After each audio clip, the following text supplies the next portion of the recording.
Hello everyone, आप सभी का स्वागत है मेरे YouTube channel time to study पर। और आज हमारा टॉपिक है भक्ति काल। इससे पहली वीडियो में हमने हिंदी साहित्य के विकास और कालक्रम को जाना, जहां सर्वप्रथम हिंदी साहित्य की शुरुआत आदिकाल से होती है।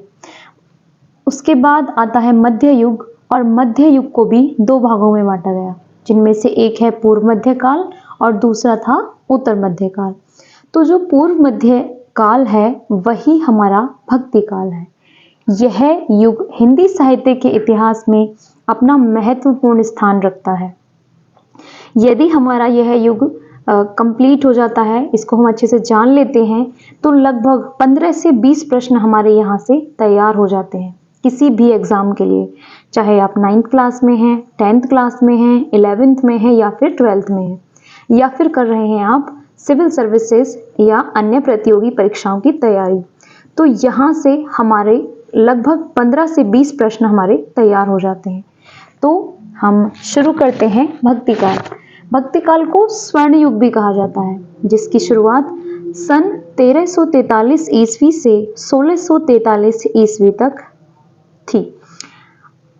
इसे दो भागों में बांटा गया।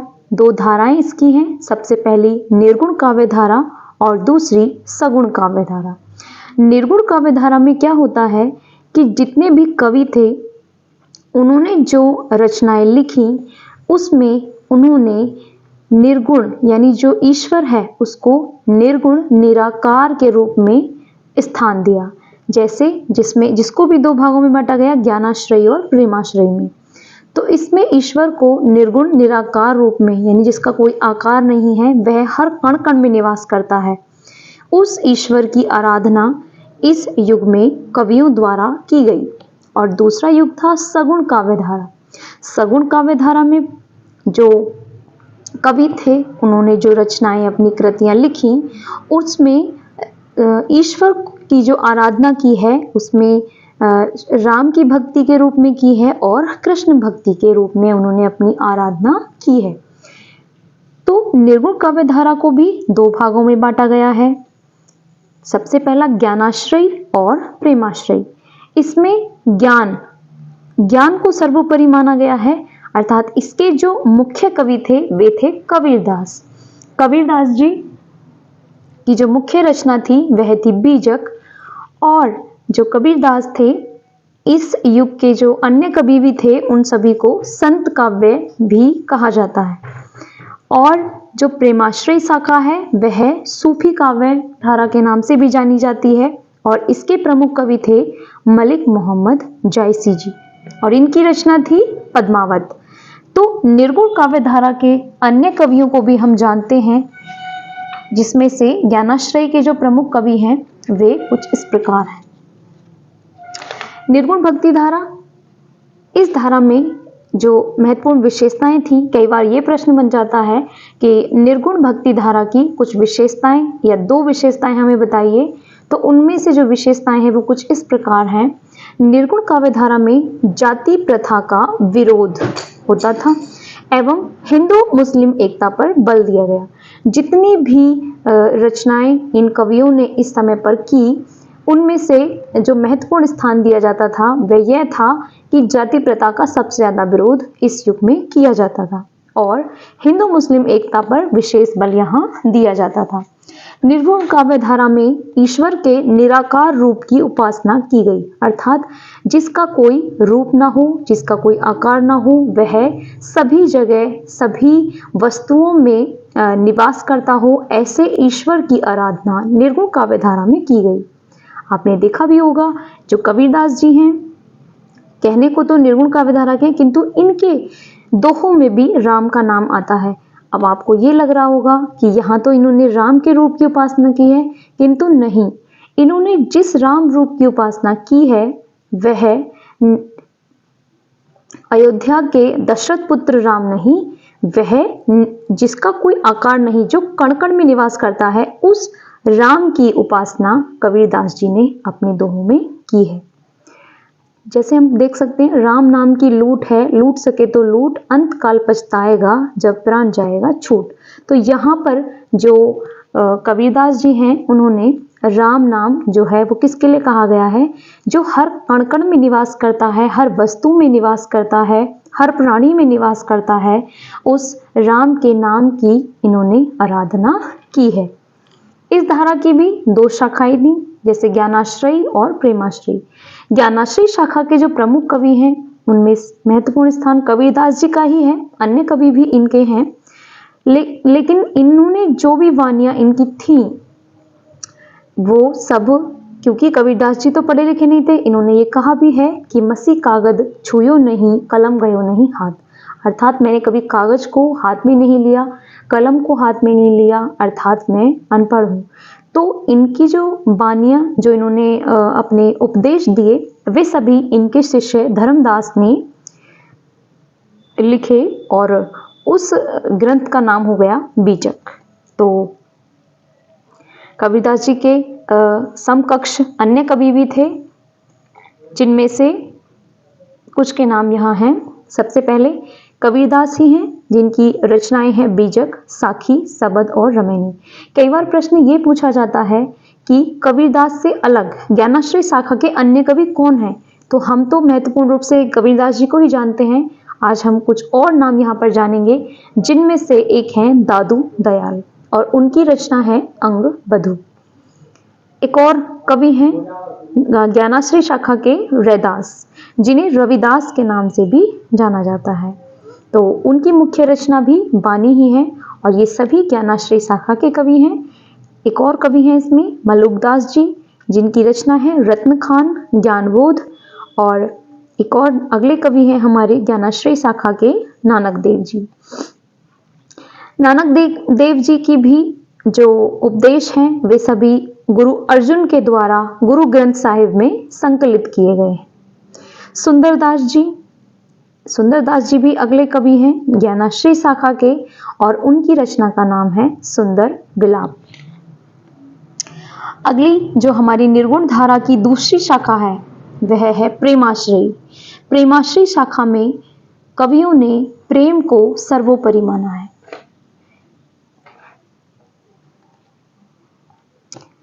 प्रेमाश्रय शाखा के प्रमुख कवि आते हैं मलिक मोहम्मद जायसी जी और उनकी महत्वपूर्ण रचना है पद्मावत।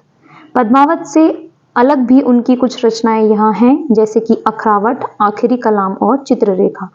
कई बार हमसे ये प्रश्न पूछ लिया जाता है कि निर्गुण काव्यधारा के प्रेमाश्रय शाखा के कवि कौन हैं? तो इसका उत्तर हो जाता है मलिक मोहम्मद जायसी और उनकी रचना भी पूछ ली जाती है तो वह है पद्मावत। इसके अलावा प्रश्न यह भी बन सकता है कि जायसी जी से अलग अन्य कवि कोई दो कवि आप बताइए, तो उनमें से ये लगभग 8 कवि जायसी जी से अलग हैं हमारे पास, तो आप इन्हें पढ़ सकते हैं। तो अगले कवि हैं कुतुबन, जिनकी रचना है मृगावती। फिर मंझन कवि हैं, उनकी जो रचना है वह है मधुमालती। ईश्वरदास की है सत्यवती कथा। ईश्वरदास एकमात्र इनमें से ऐसे कवि हैं जो निर्गुण काव्यधारा में भी आते हैं और सगुण काव्यधारा में भी आते हैं। अगले हैं मुल्ला दाऊद, जिनकी रचना है चंदायन, और काशिम शाह, इनकी रचना है हंस जवाहिर। अगले कवि हैं प्रेमाश्रय शाखा के शेख नवी जी, जिनकी रचना है ज्ञानदीप, और उस्मान की रचना है चित्रावली। और अगले कवि और अंतिम कवि प्रेमाश्रय शाखा के जो हैं वे हैं नूर मोहम्मद और इनकी रचना है इंद्रावती। तो ये सब हमने जाना निर्गुण भक्ति धारा के विषय में, और लगभग 15 से 20 प्रश्न यहाँ पर हमारे तैयार हो जाते हैं। अगली जो हमारी धारा है निर्गुण धारा से अलग हम पढ़ चुके हैं, दूसरी थी सगुण काव्य धारा। तो सगुण काव्य धारा को भी 2 भागों में बांटा गया था, और जिनमें से थी राम भक्ति शाखा और कृष्ण भक्ति शाखा। जितने भी सगुण काव्य धारा के कवि थे उन्होंने केवल और केवल अपनी रचनाओं में या तो राम को महत्वपूर्ण मानकर रचनाएं लिखी हैं या फिर श्री कृष्ण को।